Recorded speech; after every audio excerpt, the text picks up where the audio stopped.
el tema valores que cimentarán la familia, y el tema está extraído, por supuesto, de la bibliografía espírita, y más específicamente de 4 libros, a saber son Constelación Familiar, Psicología de la Gratitud, de Juana de Ángeles a través de Divaldo Franco, y libros básicos de la doctrina espírita, de la religión espírita, que son el Evangelio según el Espiritismo y el Libro de los Espíritus.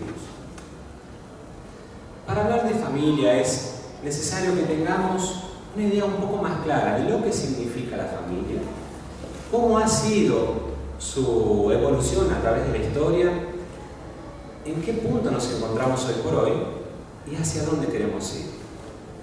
Y la palabra familia proviene del latín famulus, que significa siervo, y proviene de la época del Imperio Romano, donde la familia era considerada no solamente el grupo consanguíneo, es decir, no solamente los que pertenecían a la sangre, sino también aquellos que eran los siervos, los esclavos. Y por supuesto, todo giraba en torno del patriarca, del líder del clan. Una vez llegado el cristianismo, esta idea se modifica un poco y se consolida, podríamos decir, un poco más la idea de que la familia es aquella que deriva de los lazos consanguíneos. Hacia mitad de la Edad Media, vamos a encontrar que en el avance de la Iglesia Católica Apostólica Romana, ¿qué es lo que sucede? Se instaura lo que podríamos llamar el sacramento del casamiento. ¿Y qué pasa a partir de ahí? Las uniones familiares se van a dar producto de esta unión a través de la Iglesia. Por supuesto, esto va a durar varios años más y luego surge en la Revolución Francesa en 1789 la posibilidad de casarse, de unirse en familia a través del casamiento laico. Es decir, que ya no se necesitaba más de la religión.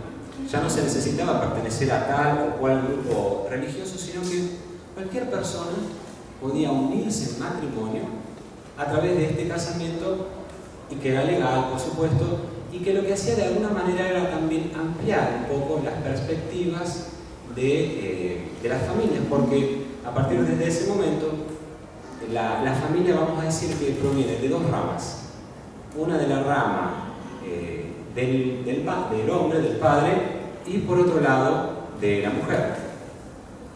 Bien, sigue pasando el tiempo y hay una característica que prima en todas estas modalidades de familia, y es la de este hombre, esta actitud patriarcal, en la que no hay una unión de un afecto profundo, sino que el hombre vendría siendo como el amo, el líder, y la mujer vendría siendo la servidora. Cerca de principios del siglo XX, más precisamente en 1910, esto irá modificándose, porque es justamente en ese año donde surge el Día Internacional de la Mujer, de alguna manera con la intención de revalidar los derechos naturales de la mujer, tanto cuanto eran para el hombre. Derecho al trabajo, al estudio, derecho a una posición social distinta, en contrapartida con lo que hasta ese momento le correspondía, que era atender exclusivamente a las cuestiones del hogar y a las de la educación de los hijos. Lamentablemente, un año más tarde, en 1911, surge un hecho lamentable, valga la redundancia, y es que en Manhattan, en unas fábricas de Manhattan, el día 8 de marzo, ¿qué es lo que sucede? Un grupo de mujeres se manifestaba pretendiendo revalidar estos derechos que inclusive ya tenían desde un año antes a nivel internacional. Y fíjense que estas mujeres, más de 150, en su mayoría inmigrantes, pedían que se redujera su jornada laboral de 16 horas a al menos 4 menos, para que aún trabajando estas 12 horas, pudieran ellas atender a las necesidades de la casa, atender a sus hijos. Y los dueños de las fábricas consideraron que no eran dignas de tal privilegio. Hicieron un llamado a la policía, fueron encerradas en una de las fábricas y la fábrica fue incendiada. Todas ellas murieron carbonizadas, cuando si no algunas gravemente heridas. Cerca de mitad del siglo XX, Estados Unidos estaba en guerra en el sudeste asiático. Y la historia de la familia por aquel entonces no era muy distinta de la época victoriana, donde todo era apariencias. Era necesario mantener una conducta aparentemente correcta, socialmente correcta, aunque en la intimidad del hogar la tiranía sea moneda corriente. Por aquel entonces los hombres eran aparentes verdaderos señores. Sin embargo, durante las noches habían bares, clubes exclusivos para hombres, donde ahí se podían dar de todas las libertades para que al día siguiente nuevamente mantuvieran su aparente figura de nobleza. Y esto cansó a la población de aquel entonces. Y los jóvenes, con una propuesta revolucionaria que nace en la Universidad de Berkeley, en California, a través de uno de los profesores de dicha universidad, les comenta que deben hacer el amor y no la guerra. Y esta propuesta, que podríamos atribuir a la corriente hippie de aquel entonces, en realidad proviene de muchos años antes, en la época de Platón, aproximadamente 300 años antes de Cristo. Platón era discípulo de Sócrates y maestro de Aristóteles.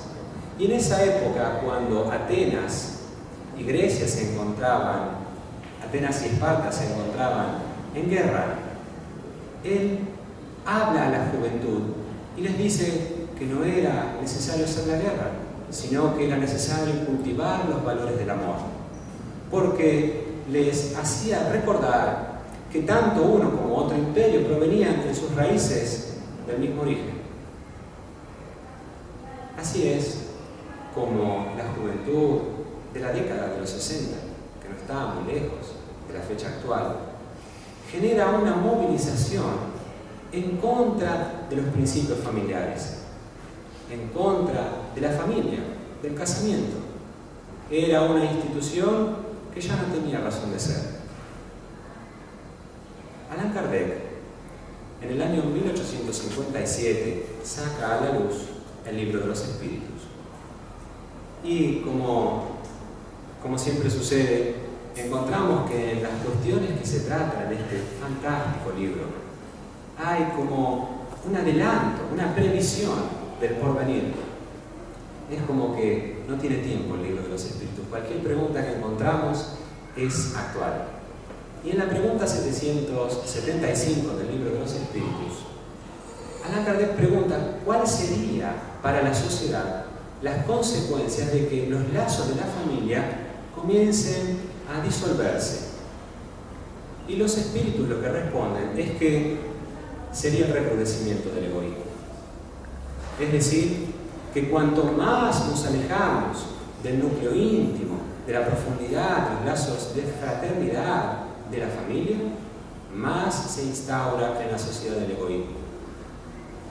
Y tiene una contrapartida recíproca, porque cuanto más egoístas somos, más aún vamos a estar alejados del núcleo íntimo de nuestra familia. Claro que tal vez no tengamos la familia que más quisiéramos para nosotros, pero sí tenemos la familia que más necesitamos. Actualmente vivimos un momento muy controversial, un momento paradójico en la historia, porque nos encontramos frente a la posibilidad de comunicarnos casi que con cualquier persona, en cualquier parte del mundo, a cualquier hora del día. Podemos levantar en este momento el teléfono, o más que levantar, como se decía antes, marcar directamente desde un celular y llamar a otra parte del mundo y hablar, ¿por qué no?, con un ser querido. La pregunta es, ¿por qué no lo hacemos? Es notable como esta posibilidad de saber lo que sucede en otra parte del mundo, casi al instante, no nos deja ver que también podemos saber lo que sucede al lado nuestro, en nuestro núcleo familiar. ¿Quién de nosotros quizás hace tiempo que no habla con un familiar con quien quizás hasta convive? Que no pregunta cómo se siente, cómo estás, hace tiempo que no hablamos, te quiero, te extraño, me acuerdo de cuando conversábamos, y quizás ya no lo hacemos, o lo hacemos tan poco, o cuando lo hacemos solamente discutimos. Ayer tuve el grato llamado de mi hermano. Él está viviendo en España y esta maravilla de la tecnología nos permitió tener una conversación de más de 15 minutos. Fue para mí uno de los momentos más felices. Y él me comentaba sobre su vivencia actual, sobre lo que está pasando en este momento.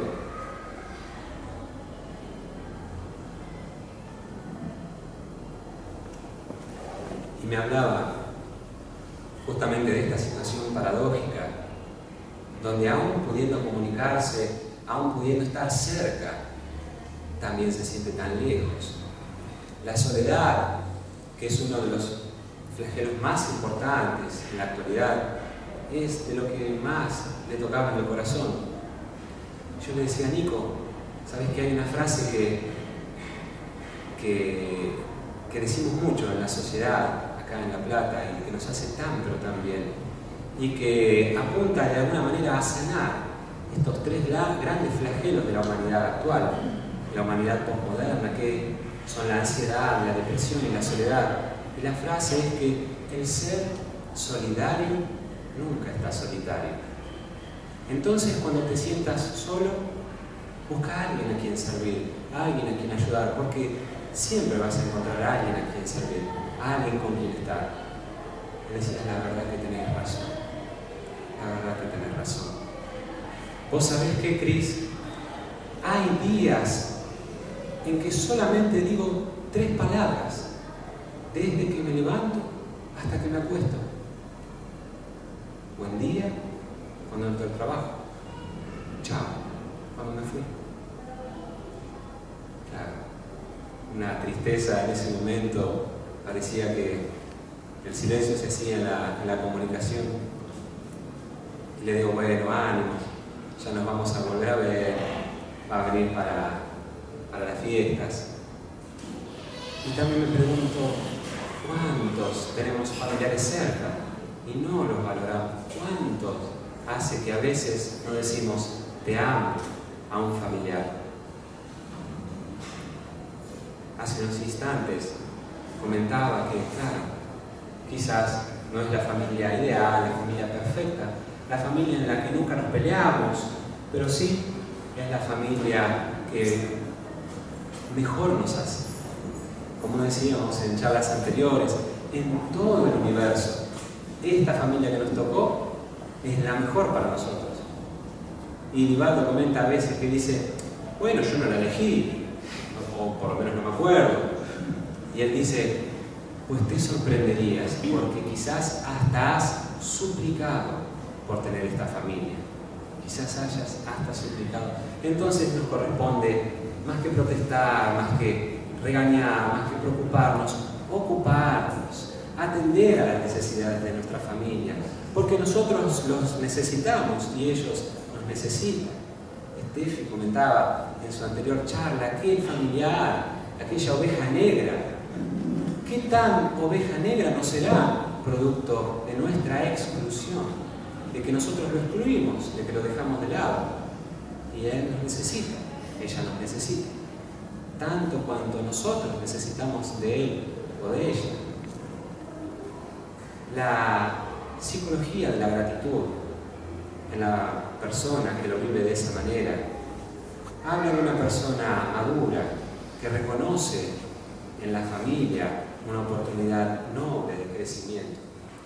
Y a Buda le decía, pero ¿qué sucede con las familias, con las madres que son crueles, que abandonan a sus hijos, que los dejan tirados o que los maltratan?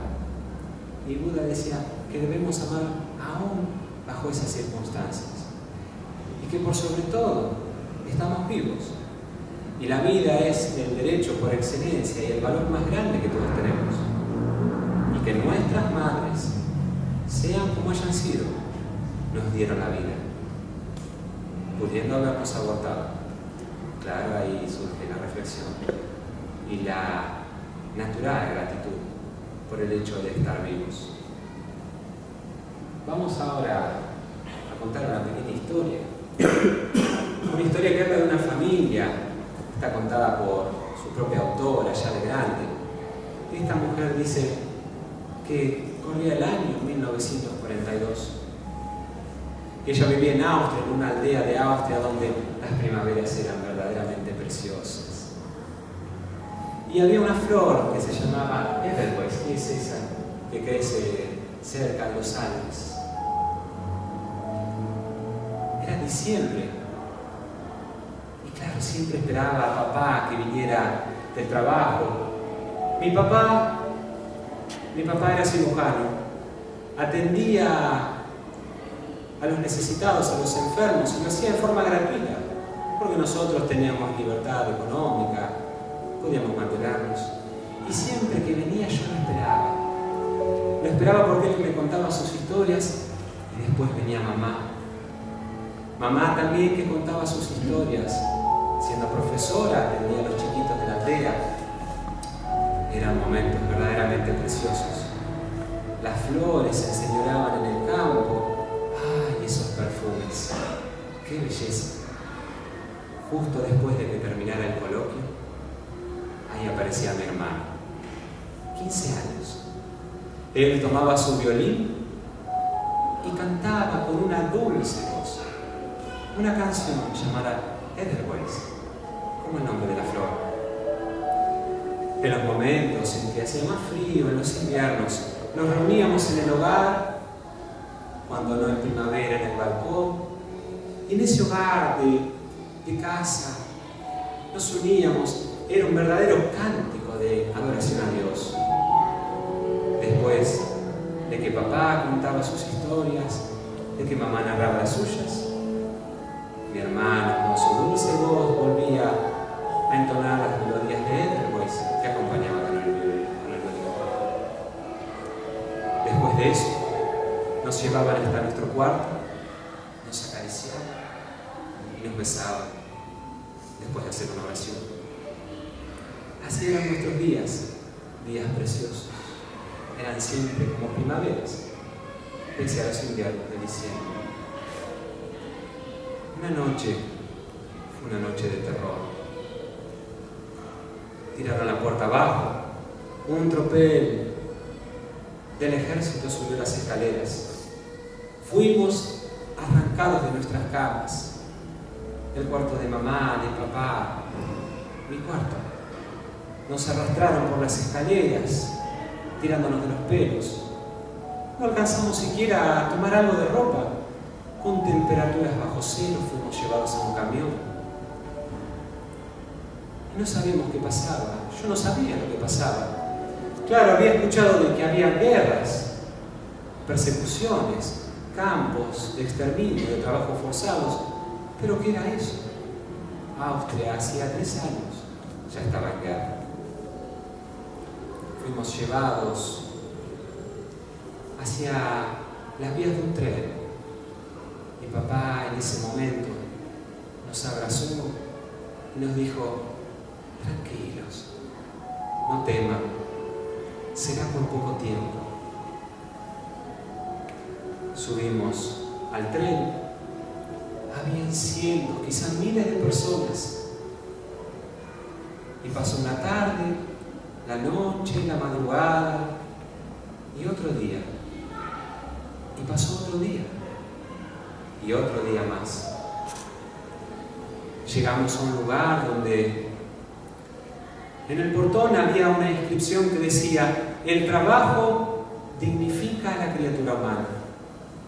Estábamos en un campo de trabajo forzados. Habíamos llegado a Auschwitz. Ni bien llegamos, nos hicieron descender y nos comenzaron a rapar. Nos quitaron todo el cabello, tiraban químicos, supuestamente para sanarnos. Y en el momento en que nos tatuaban un número, porque hasta con un número nos identificaban, habíamos perdido nuestra identidad, ya no teníamos nombre. Miré, estaba papá y mamá, y con una mirada triste, papá dijo: coraje, coraje, hijo, será por poco tiempo. Y no fue por poco tiempo. Momentos más tarde nos separaron. Papá fue a una edificación de forma cuadrangular, estaba herméticamente cerrada.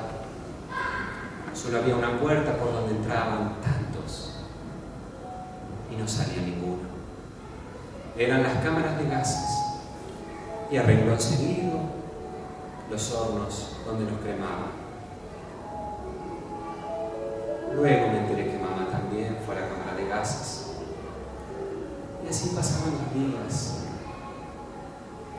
Toda vez que podía, me ponía en la ventana, cerraba mis ojos y recordaba a mi querida Austria, a esa aldea, a mi hogar, donde mamá contaba sus historias, donde papá contaba sus experiencias y donde la dulce voz de mi querido hermano cantaba desde el Buenos. Una tarde vi que mi hermano lo estaba llevando otra vez hacia un tren. Lo miré de lejos y él me vio, me reconoció. Y qué graciosa situación, porque él, recordando las palabras de papá, me dijo: tranquila, no temas, será por poco tiempo. Así fue que se lo llevaron a otro campo de exterminio distante, y él también murió en la cámara de gases. Pasó el tiempo y logré sobrevivir, hasta que en abril de 1945 llegaron los rusos y por altos parlantes gritaban libertad en 5 idiomas. ¡Son libres! ¡Son libres! De las letrinas, de los huecos, de los pabellones abarrotados, salían verdaderos cadáveres, fantasmas que respiraban, y yo también salí. Recordé entonces, muy mareada estaba, a papá con sus historias, a mamá con sus anécdotas y a mi dulce hermano con su voz que cantaba Hércules.